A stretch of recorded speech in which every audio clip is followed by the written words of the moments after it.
Olá pessoal, tudo bem? Eu sou o Marcelo Batti, diretor de Finanças e de Relações com Investidores da Suzano. Quero falar sobre os nossos resultados no segundo trimestre desse ano atípico de 2020.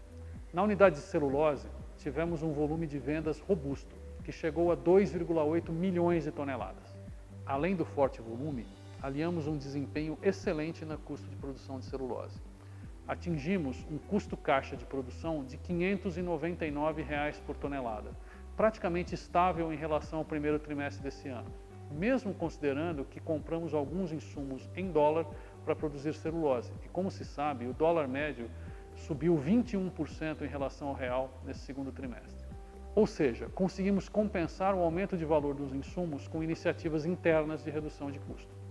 Olhando rapidamente para a trajetória do último ano, temos reduzido sucessivamente o custo caixa de produção, que hoje está 14% inferior ao que estava um ano atrás.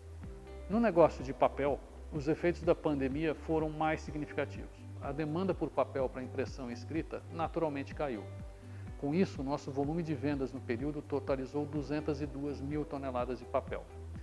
O desempenho das vendas da Suzano, somando os negócios de celulose e de papel, atingiu 3 milhões de toneladas nesse segundo trimestre de 2020, enquanto a produção total foi de 2,8 milhões de toneladas.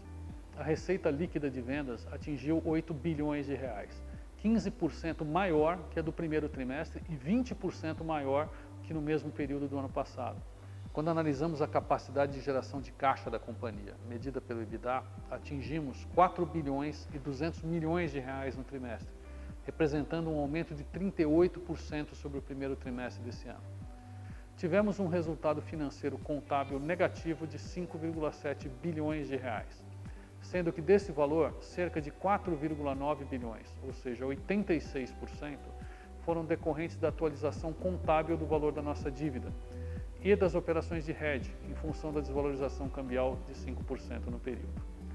Mas então quer dizer que a Suzano perde dinheiro quando o real se desvaloriza? Não. Um resultado contábil negativo por conta de desvalorização do real frente ao dólar não é obrigatoriamente ruim. E no caso da Suzano, definitivamente não é.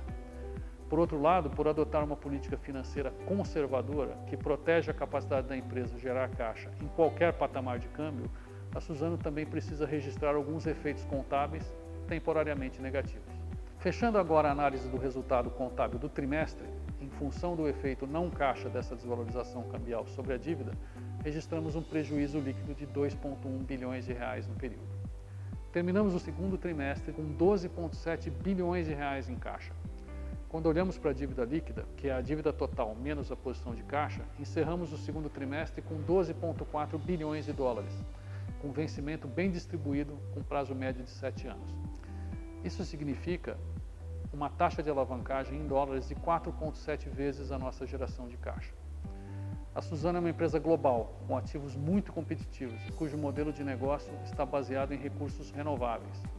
É com uma gestão responsável e conservadora, formalizada em políticas financeiras claras e consistentes, que justificamos nossos 96 anos de história e estruturamos o futuro da companhia. Se você quiser entender ainda em mais detalhes o nosso negócio e os resultados trimestrais, visite a área destinada a relações com investidores no website da Suzano. E até o trimestre que vem.